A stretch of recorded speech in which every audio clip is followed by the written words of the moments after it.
Hello everybody, my name is Ratnos, and in this video we're going to talk about the buildings and the adventure table that you can make at your Covenant Sanctum. I'll be showing on Kyrian. It's pretty similar for all the Covenants, but I'll explain where there are differences, because there's one building in particular that is pretty different for each Covenant. So, the way you build your buildings, it's from the same person who gives you your weekly to collect 1,000 Anima, and you can see the 4 different buildings you can make here. These top 3 are basically identical for each of the Covenants, and this bottom one is the Covenant-specific one, which you can't even make yet this week. That'll become available starting on next week, week 2 of the expansion. So, what do you need to make buildings? Well, I'm sure you've already looked at these and you see they cost Anima and Redeemed Souls. Anima is earned through world quests, queuing random dungeons, specific dungeon quests. There's one, in fact, if you're looking for a big infusion of Anima, one-time only thing, the Sanguine Depths has a dungeon quest within it that is worth 750 Anima for some reason. So that's a big chunk you can get there.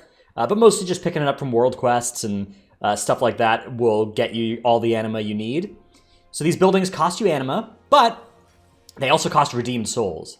And Redeemed Souls are not farmable. These are a weekly resource. You can get like 5 per week with a weekly quest that we didn't actually get a weekly version of it this week. This week we got a like one-time only intro version of it. Next week we are going to get a weekly version that'll start rewarding 5 per week. And then you can get more. As we get more renown levels, eventually there'll be upgrades that increase how much increase how much souls you can get per week, right? These soul keeper upgrades. So it will be more than 5 per week at some point. But right, for the next couple weeks, it's going to be that 5 per week number. Now, each of these buildings, if you look at the actual costs here, for instance, these 3 all cost 1 redeemed soul, so you can make all of them this week, like I've done, the rank 1 versions. The Covenant-specific building costs you 6 redeemed souls, so you can make that next week, whether or not you've built any of these 3. So let's go through what each of these does. The first one that you're going to probably build is the command table. It's the cheapest. You can build the tactical insight thing, and for Kyrian, that lives up here. Every sanctum has basically the same looking mission table, although you actually have different units inside it for each Covenant too. And you'd basically look at sending out your guys on a mission. You'll start with just 1 companion. You can find more. I found this guy in Torghast, actually, so that might be a good source for adventures. I think there's supposed to be like 13 total that you can go find eventually. So you'll have, you have these battles that you can send if you want to, and they're good sources of. You can get little bits of Anima. You can get random trading goods. Eventually, I think that there's going to be stuff like even Soul Ash and Stygia available from this, so it is a pretty good thing to get going, start leveling up your guys. Right now, I'm kind of prioritizing that bonus follower XP because that's going to be a pretty nice little resource to help get your guys ready for even tougher missions. And there's campaign missions that'll further upgrade the difficulty of all the stuff on your table. But there's a lot of confusion about how exactly this works. So it's basically an auto battler. Each of these units has a special ability, which is here, although I think the tooltip numbers are sometimes wrong here because I believe that this does more than 2 damage. When I was actually watching these units fight, they were doing more with their skeleton smash, so the tooltips aren't necessarily to be 100% trusted. And they have an auto attack.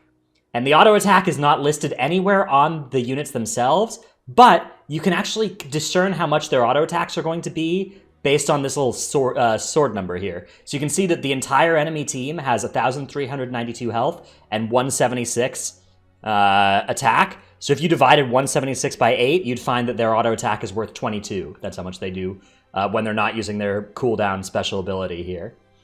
Now, if you were fighting up against these guys and you wanted to try and identify if you had a winning board, at some point there might be an add-on that can do that for you. But as of right now, I don't know of any that do that. So here's the method that I've mostly been using. You put your guys down.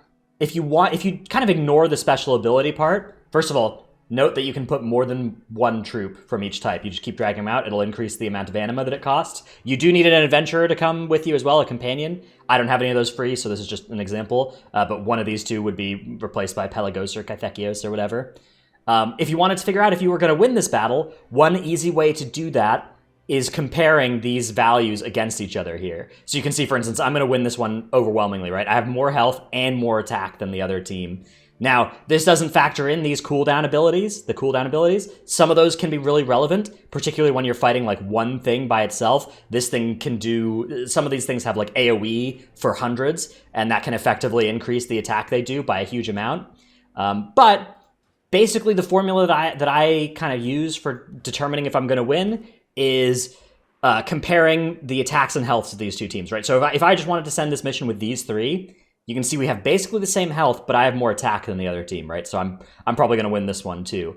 If I cut this guy, all right, now I'm in a position where I'm going to lose, right? Because I have less health and less damage. I could maybe win here if my special abilities come out stronger, but I don't think that's very likely. I think I'd get overwhelmed here pretty quick and lose this one. So, and you can see, you know, I've replaced this. Okay, now I have slightly more damage, but a lot less health. Probably going to lose. Okay, here I have slightly less health, but quite a bit more damage. And you could actually divide the health totals here by the other team's attack to figure this out, right? So if this one, you know, if it gets close, you just pull over a calculator, and you see here we've got 276. So if we do the opponent's health, 1392 divided by 276, you can see that I'm going to kill them in 5 and a bit turns with just auto attacks, so probably about 5 turns if you factor in special abilities. And they're going to kill me. I have 1,035 health divided by 176 attack in a little bit more, you know, in slightly higher number of turns here. So this isn't perfect, but this would suggest that I probably can win this with this team. But this doesn't always hold up, because as soon as you start losing guys, you start falling behind, right? So in practice here, they attack for 176 all combined. So this would die after 2 turns, and I'd lose quite a bit of damage. But I'd be killing 1.5 of these guys per turn. So I don't know. This would be a really close matchup. I probably wouldn't want to send it like this, but if you get in these spots where it's really, really close and you want to try and figure out which team has the edge, that's the kind of math that I'm looking at that's been pretty close to accurate for who's going to win one of these battles. If you want to just wait for an add-on or a weak aura that'll do it for you, I'm sure that that's on the way. I'm sure that if it's possible to like have weak auras and add-ons read these values, that there will be one that can 100% calculate who's going to win what.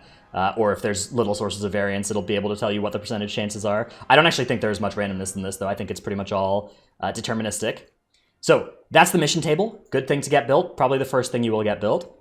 The next 2 things you can build are the Anima Conductor and the Transport Network.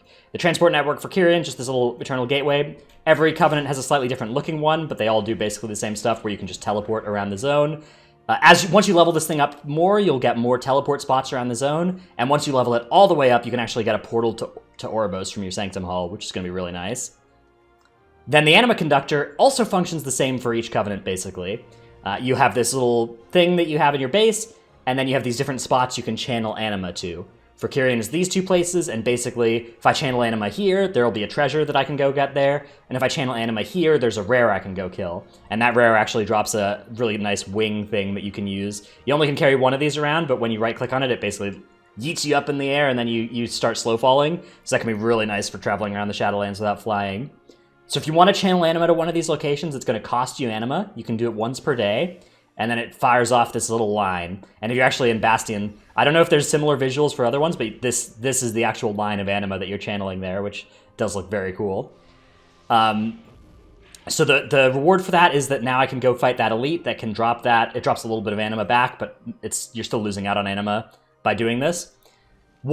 Every time you do a channel, you're going to fill up this bar. So once you've channeled for 10 days and filled this bar all the way up, you can then get a permanent Anima stream to each of these locations. Eventually, I think once we've been able to get permanent Anima streams to all of these, you will then be able to use this to get random unlocked legendaries. So if there's a legendary you can't get access to because it comes from PvP or whatever, and you still want to get it eventually, you will be able to get that, I think, through this building. So that is a good reason to get started on this. At some point, not a huge rush. There's a bit of a benefit if you can rush as much Anima as you can in this first week to building these first 3 buildings, but it's really not a big deal. You're going to be gated by the redeemed souls, not by the Anima. So don't worry too much about building all 3 of these this week, although it is something, if you're playing particularly one character, it is pretty doable.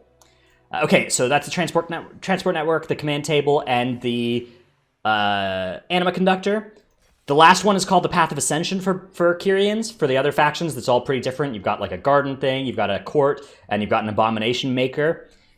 All of them are basically, they're going to give you this like RP stuff that you can do, different like little mini games, little things like that. And you can upgrade it further as you go up. You got weekly quests that you can get in there. This is a pathway towards cosmetic rewards. Nothing super major behind that, but there are some mounts. There's transmog. That's the main thing, is a lot of cool transmog and mounts and stuff behind that. I don't think there's any meaningful power gated behind any of this stuff, but it is pretty cool, and this will be a big place where you can sink a boatload of anima and souls into later. If we look at the actual upgrades that you can get for these things, so we're going to build all the rank 1s, right? We'll build these 3 rank 1s in these next couple weeks, and then this thing will build rank 1 of next week we can do in week 2 of the expansion. So we could have rank 1 of all of these buildings for 9 total souls, and we have 10. If you're then looking at these future ranks, these ones are pretty good, right? They're going to give you access to world quests and let you get the second and third, the deeper parts of progression in your Covenant-specific ability thing, which will get you some cool transmog, maybe. I don't know what the weekly quests are going to reward here, but maybe there's even some resources that are relevant there, so this is maybe a pretty good thing to build. I wouldn't worry about these ones. Increases the rate at which champions companions naturally heal, decreases the time an adventure takes to complete. These ones are, I think, a little bit more minor to get to quickly. Decreasing the time is pretty nice if you're able to keep track of it and immediately send missions when they complete, but in a lot of cases, missions are going to be, it's going to be waiting for you to next log in anyways. So this may or may not be good. Here, the Anima Conductor, once you can get the second upgrade, you get a new world quest and some dailies.